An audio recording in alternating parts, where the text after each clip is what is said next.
It's Tangled Threads o'clock, and I'm Tiberius Templeton, the man who tells stories so peculiar they make my therapist question my sanity. So buckle up and get ready to have your mind tangled. My dad cheated on my mom with my teacher. My world has just been turned upside down. It all started when I noticed that my dad was acting strange. He was always on his phone, texting someone and hiding his screen whenever I walked by. He would come home late from work, claiming that he had to work overtime. I thought it was strange, but I didn't think too much of it. That is until my mom found a text message from Mrs. Johnson on my dad's phone. My mom was devastated. She cried for days, and I could see the pain in her eyes. I didn't know what to do. I felt so helpless and angry. How could my dad do this to her? How could he do this to us? This is a terrible situation. I am wishing you the best, my friend. I started to notice how close my dad and Mrs. Johnson had become. She would come over to our house for dinner and spend hours talking with my dad. They seemed to have a connection that went beyond a teacher-student relationship. I couldn't believe it. I had always admired Mrs. Johnson. She was smart, funny, and always encouraged me to read more. But now I saw her in a different light. She was a homewrecker, a woman who was breaking up my family. I confronted my dad about it, but he denied everything. He said that Mrs. Johnson was just a friend, and that there was nothing going on between them. But I knew that was a lie. I had seen the way they looked at each other, the way they whispered to each other when they thought no one was listening. I knew that my dad was cheating on my mom, and I couldn't forgive him for it. I didn't know what to do. It felt like I was trapped in a nightmare. I couldn't tell my friends what was going on because I didn't want them to judge me or my family. I couldn't tell my teachers because one of them was involved in the affair. I felt alone and helpless. But then I realized that I had to do something. I couldn't let my dad get away with this. I couldn't let him destroy our family without consequences. So I talked to my mom, and we decided to confront my dad together. It was the hardest thing I have ever done. We sat my dad down and told him that we knew about his affair. He looked shocked and guilty, and I could see the pain in my mom's eyes. My dad tried to defend himself, but he couldn't. He knew that he had made a terrible mistake. After that, everything changed. My parents decided to separate, and my dad moved out of our house. I felt like I had lost a part of my family. But at the same time, I was relieved that my mom was no longer in a relationship with someone who didn't value her and our family. As for Mrs. Johnson, I don't know what happened to her. I never saw her again after my dad moved out. I don't know how she could have done something so selfish and hurtful. She was supposed to be a role model, someone who taught us about honesty and integrity, but she failed us all. In the end, I learned that life is messy and complicated. People make mistakes, and sometimes those mistakes hurt others. But I also learned that it's important to stand up for what's right, even when it's hard. Well, that was saddening. I'm sure we'd all love to hear what you have to say about this story. So by all means, tell us your thoughts in the comments section below. Let's tell the next story. I was just diagnosed with cancer. It's been a few days since I got the news, but I still can't believe it. I'm just a 16-year-old kid. How could I have cancer? But the doctors confirmed it. They told me that it's a rare form of cancer that's already spread to other parts of my body. And the worst part, I only have a year and a half left to live. I'm devastated. I'm angry. I'm scared. And everything all at once. My parents are trying to be supportive, but I can see the sadness in their eyes. They don't know what to say or do to make it better. I don't blame them. I don't know what to say or do either.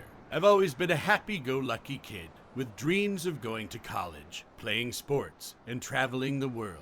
But now, all those dreams seem pointless. What's the point of planning for the future when I won't even be alive to see it? I don't even know what to say here. I pray that you recover and live on. My friends have been texting and calling, but I don't have the energy to talk to them. I don't want to burden them with my problems, and I don't want to hear the pity in their voices. They don't know what it's like to be told that your life will be cut short. I've been spending a lot of time in my room, just staring at the ceiling. I can hear my parents talking in hushed tones in the next room, and I know they're talking about me. They think I'm asleep, but I'm not. I can't sleep. Every time I close my eyes, all I can see is the doctor's face when he told me the news. All I can hear is my own sobs. I'm so angry. Why me? What did I do to deserve this? I don't smoke. I don't drink. I don't do drugs. I eat healthy and exercise. I'm a good kid. So why is this happening to me? I know I shouldn't be angry, that it won't change anything. but I can't help it. It's not fair. Life is supposed to be long and full of possibilities, not short and full of regrets. I'm only 16. I haven't even lived yet. I know I should make the most of the time I have left, but I don't even know where to start. How do you make the most of a year and a half? I don't have the money to travel, and I don't have the energy to do anything else. I just want to curl up in a ball and cry. But I can't do that. I have to be strong. I have to be brave.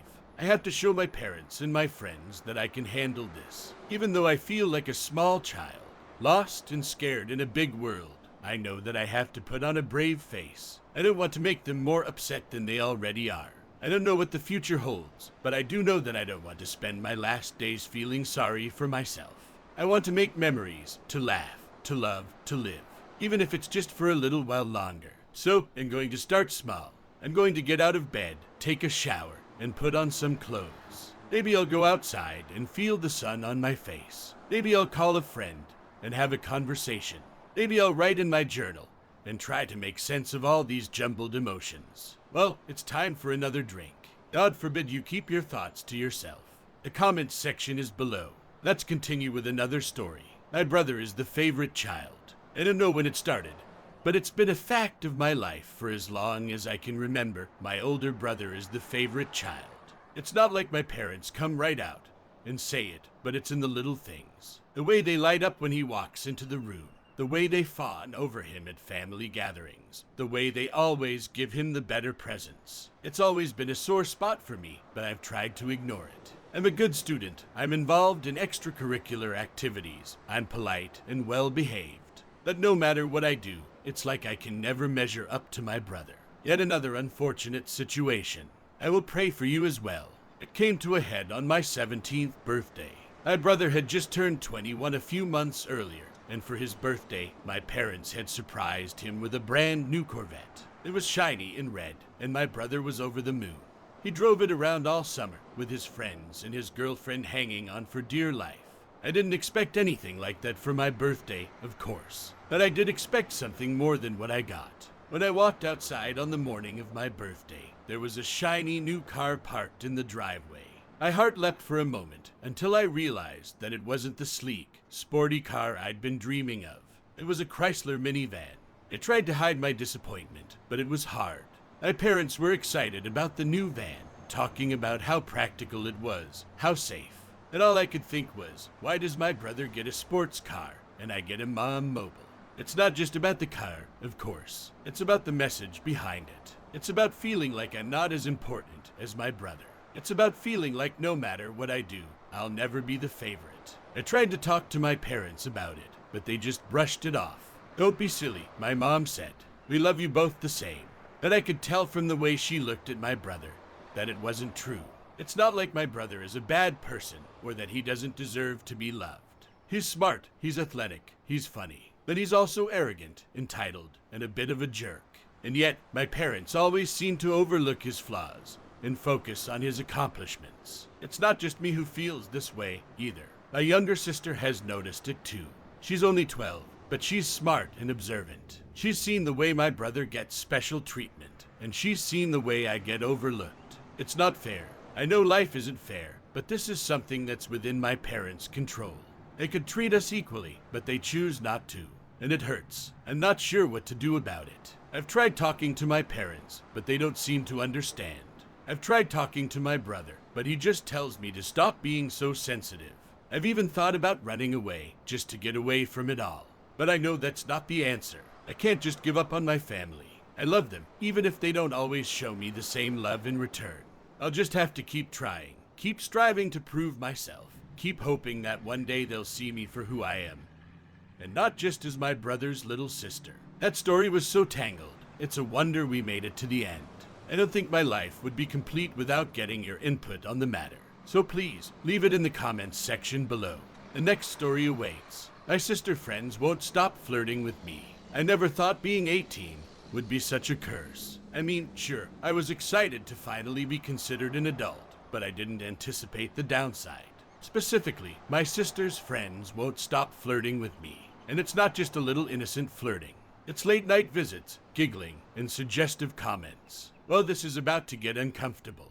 My sister is 2 years younger than me, and we've always been close. We share a lot of the same friends, and growing up, her friends were like little sisters to me. But now that I'm 18, things have changed. It's like they suddenly see me as a potential love interest, even though they've known me since I was in diapers. It all started a few weeks ago.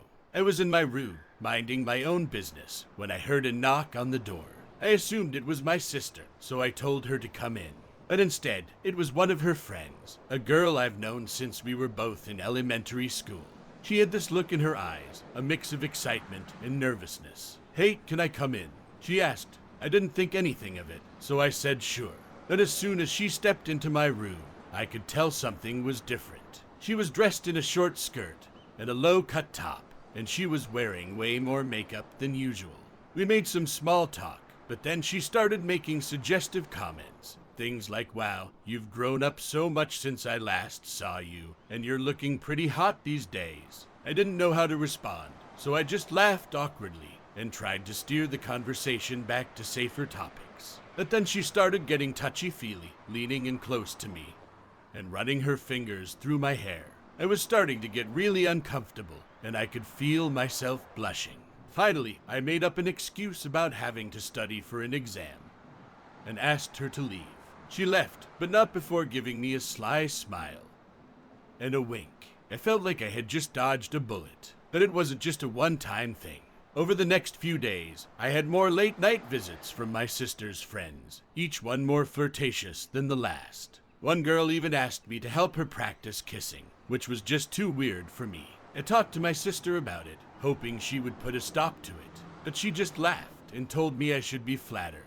"They're just having fun," she said. "Don't take it too seriously." But I couldn't help but take it seriously. These were my sister's friends, girls I had grown up with. I didn't want to ruin those friendships by doing something stupid. I tried to avoid them as much as possible, but it was hard when we all hung out in the same group. And it didn't help that my room was right across from my sister's, so they could easily come over without anyone noticing. One night, things got really out of hand. It was around midnight, and I was trying to sleep when I heard a knock on my door. I assumed it was my sister again, so I yelled for her to come in. But instead of my sister, it was 3 of her friends, all dressed in tight outfits and high heels. I was so shocked that I just stared at them for a moment. They didn't say anything, just walked into my room and started dancing provocatively. I didn't know what to do, so I just sat there, feeling more and more uncomfortable. Finally, I stood up and told them they needed to leave. They giggled and protested, but I stood my ground. I told them that I didn't appreciate their behavior and that I wasn't interested in anything they had to offer. They left, but not before giving me dirty looks and muttering under their breath. I felt relieved that it was over, but I also felt angry and violated. The next day, I confronted my sister about it again. I told her that her friends had crossed a line and that I didn't want them coming over anymore. She seemed annoyed and told me that I was making a big deal out of nothing, that I knew it was a big deal. I felt like my boundaries had been violated and I didn't know how to make it stop. Over the next few days, things were tense between me and my sister. She seemed distant and annoyed, and I felt like I had done something wrong. But then, one night, she came into my room and sat down on my bed. She looked at me with tears in her eyes and apologized for not taking me seriously.